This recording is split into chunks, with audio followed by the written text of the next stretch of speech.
we get into the transfer portal conversation of the offensive line and who we think is coming and going. You brought up the fact, and I've said all year long, that the real promise of this offensive line is moving forward with some of the guys that I really like long-term of being successful.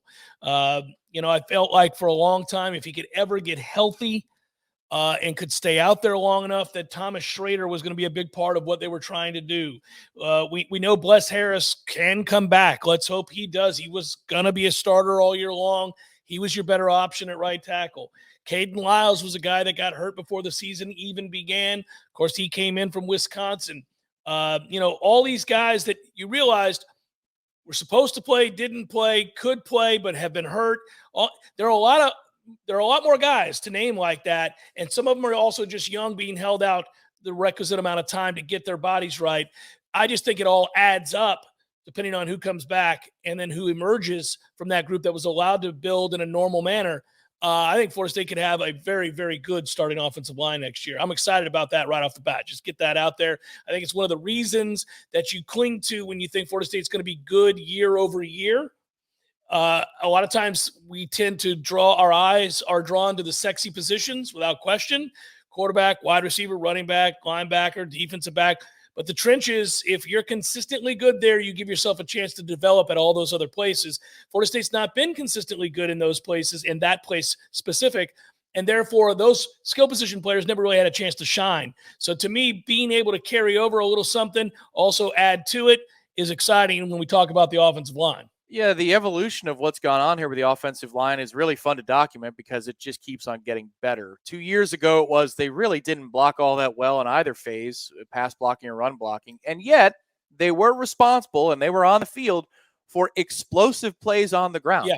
Every week there was a run of more than 25 or 30 yards, in some cases as long as 60 to 80 for a house call. They schemed that up. And look, you've got to create those angles and execute those blocks and counter or whatever it is that you're trying to do.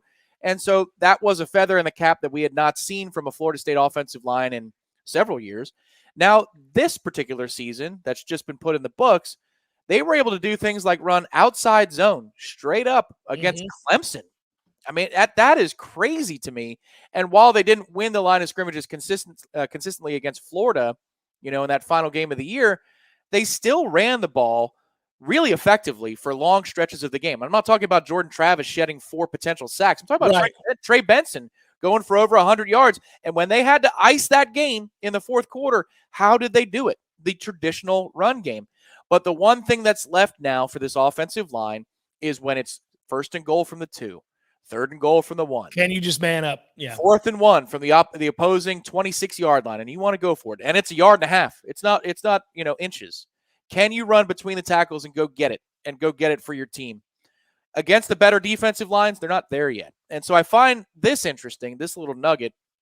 Our own Michael Langston was saying that, yeah, they may go out and grab a tackle if they can find a good one this offseason, but the priority is actually going to be at guard this offseason for Florida State, because if you look at the 2 deep at offensive tackle next year, Robert Scott returns for year 47. Bless Harris probably comes back, and I'm going to assume that, but I hope he does. Julian Armella is right there ready to go after another full offseason. They like what they had in Jalen Early towards the end of camp. That's what Michael was reporting. Towards the end of the season, in practices. They like what 73 was doing. And then Darius Washington can also be an emergency reserve. So you've got 5 potential options at tackle before you even mention a younger guy like a Daughtry Richardson or a Lucas Simmons, who's going to be and figures to be a part of the 2023 class. But what you're missing is your 2 starting guards. Dimitri Emmanuel is the other one, but Dylan Gibbons and Dimitri Emmanuel are gone, and you don't know that you're going to get Caden Lyles back for sure. Bryson Estes has shown flashes, but he was inconsistent as practice went along this fall. So who are the options? Well, Darius Washington can be one of them. They like Kanaya Charlton, but is it too much too soon for a redshirt freshman? Guards are probably going to be in the inflow department, the priority for the offensive line, which I found interesting. But when you flesh it out, it kind of makes sense. Thanks to our friends at ABC, where the goodness is bountiful. When you walk into the ABC, you walk in and you're like, ooh, ooh, ooh. It's all pointing, and it's all like, let's visit here and then go down this lane. Anyhow, Tom and I love ABC, and they are supportive of what we do on the Jeff Cameron Show and in the pregame show. And they're these days supportive of the portal prognostication segment, which looks space agey. And I like if you're watching on Warchant TV, I enjoy the background here. I like it. Kanaya Charlton's a guy that if his body's right, and he's massive, he's 6'5", 350, 345, whatever. He's a massive figure. If he's right, if he's in shape and he's carrying it the right way, there's a lot of ways to carry that much body mass. If he's carrying it the right way, yeah, I love what his potential is. And again, he's one of those many guys that I get excited about when we talk about the youth of this offensive line group. How does this all add up to a guy that's going to transfer? You know, if we're going to project, it is portal prognostication. If we're going to project somebody to leave, it's really interesting to me. I don't see a ton of candidates. There are guys that have been passed over on the depth chart, and you might see one of those guys decide that maybe they need to take it on down the road because of that. But there aren't a ton of obvious candidates. Maybe, you know, Tom, I don't know where you're at when you think about a Lloyd Willis or Thomas Schrader or Rod Orr. You know, these are names that you would kick around about. Have they been passed over? Are they guys that want to find a brighter future somewhere else? I think there's at least two on the outflow, and this is not reporting with knowledge. This is just looking at the depth chart and saying, what are we doing here? It's prognostication, just a guess, yeah.